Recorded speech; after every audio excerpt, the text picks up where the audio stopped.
SIM 300 po. So, ko naman po ito. Sige. Ito po. Sige. Itong tubig. So, bali, 200 po lahat, ma'am. 200. Ito po. Ay, salamat pa, Sim. Ay, dito ko pala nagtatrabaho sa SM. Sige ha. Papakita ko muna to sa anak ko. Baka siya magbayad dito ha. Sige, wait lang. Make sure niya lang ibabalik ngayon.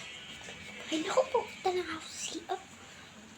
Anak, itago mo na to. Kasi, ninakaw ko to kay Aling Pasi. Kasi hindi pa nagkito siya nagtatrabaho sa SM. Tago mo na to.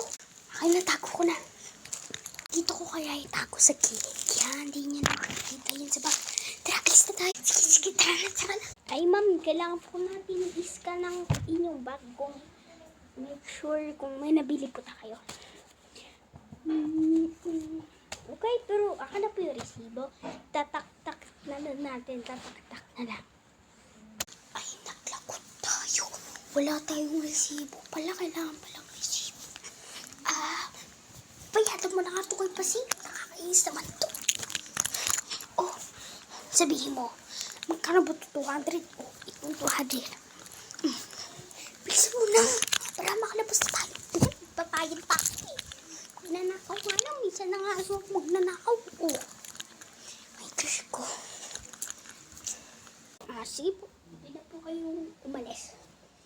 Ayun. Sabi ko na ang mama mo dyan magnanakaw pala eh. Hana, kano nyo uobra ako Mag-share na kayo doon. Pakarat pa kayo dito mag-ina. Please.